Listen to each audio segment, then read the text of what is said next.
What's up, guys? Welcome back to the channel. We're over here at Mike's shop. He's got the Hemi. I mean, it's not a Hemi. I mean, it's a Mopar. I mean, well, it's a crossbreed. He done what everybody does to a Mustang. He took a Challenger, this beautiful green Challenger, and he's got the LS motor in it.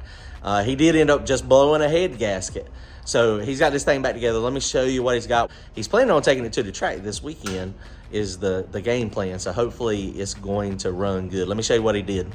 The main issue, I think, where we blew the head gasket, we used a Cometic Vulcan cut, that new laminate thing with the pop-in O-rings. The fire ring, right? The fire ring, whatever they want to call it. The bore size, I think, was part of the problem. And on the dark block, the dial pins were sunk into the heads, and I think the gasket shifted. So the fire ring was just almost the perfect size, and since the dial made it shift a little bit, it was off. Right, and the boost blew right under the ring. And it just went right by it. So he's got, what head gaskets did you put back on it this time? Cometic recommended their MLX. MLXs, okay. The 4165 bore. So he's got those gaskets on it, and he put smart coils on it.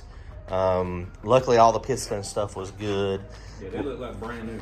We did go in there, and we just got through doing the scariest thing ever. Don't you agree, Josh? Say again? Yes. The scary updates are terrifying. The scariest thing known to man. Devin and them make it look easy, but it terrifies me. But it had Holley version 6200 on it, and we were getting a bunch of errors. And so we just updated it. Now we're on 220. All of our input-output errors are gone, even with the same tune-up. We did take a couple degrees of timing out of it as well and fattened it up just a little bit. And it did rupture the intake air temperature sensor. Oh, yeah, the intake air temperature sensor was busted, too. So they just put one on it.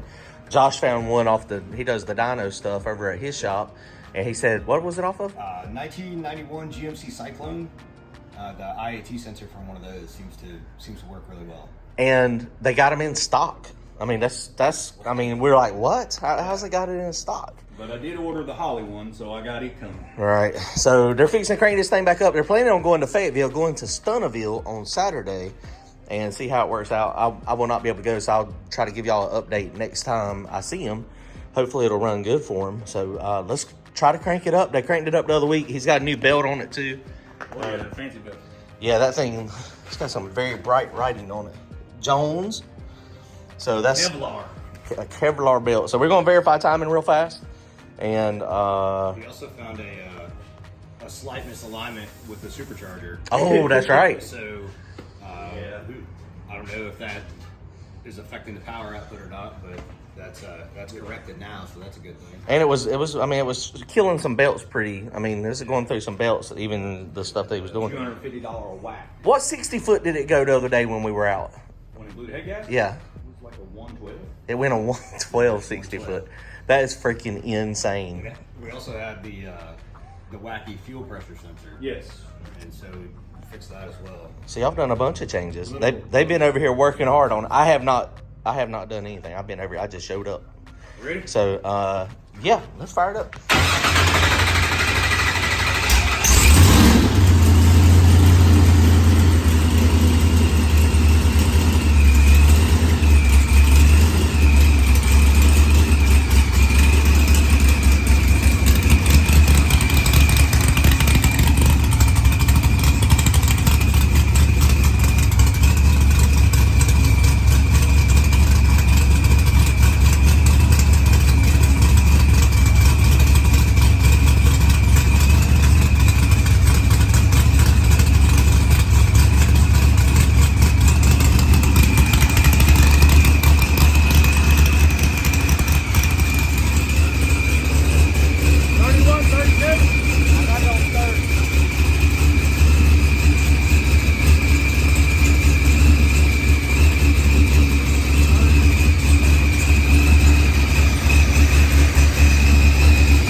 So you got 27 degrees. Yeah.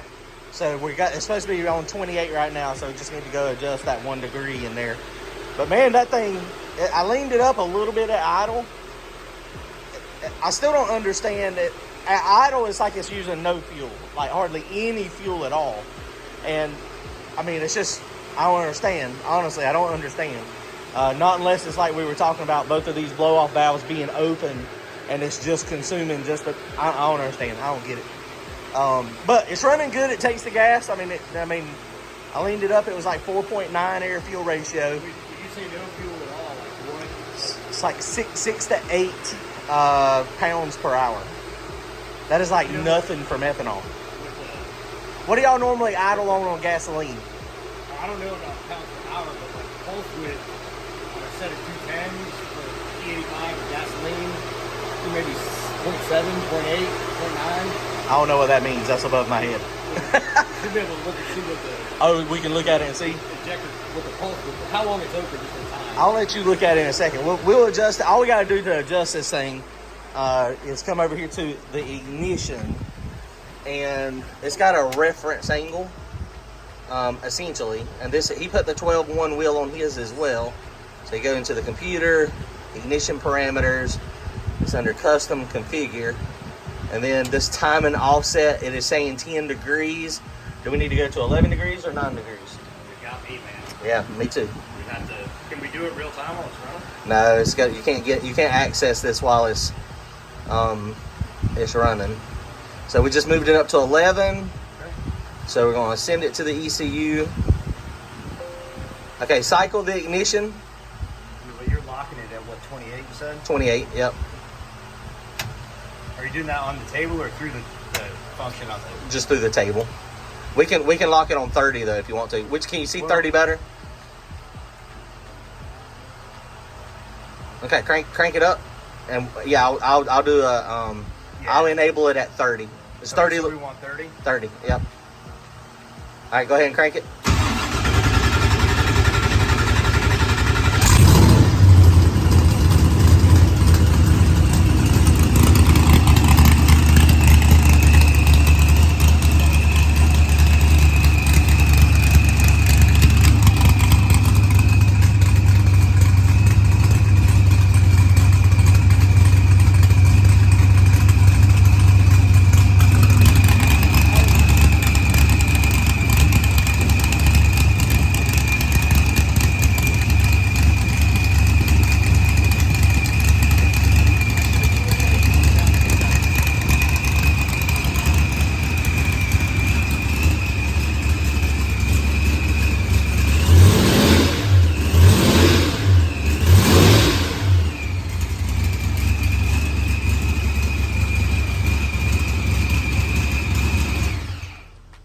So that's it. So now we know if it's a little bit low, you add.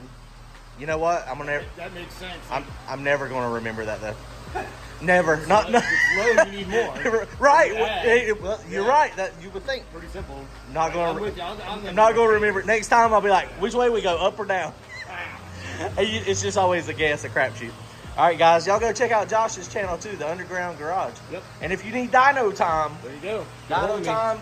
I would do $100 an hour or $500 get you an 8-hour day. $500 an 8-hour day on the dyno. He does not tune it. You tune it. He makes sure it doesn't fly off the dyno. Yep. I'm happy to share my thoughts and opinions, but when it comes to making the call on pushing the buttons, I just am not confident enough in myself to. If somebody blows their junk up because of what I said, I just couldn't handle that. So, Josh is like me. We know a little bit about it, but not enough to put all of our eggs in that basket. Danger. Yeah. So all right. we're good, wide open. Saturday, done. Oh, that's Josh's call. Josh is making that call. No, we just talked about Josh not making those calls.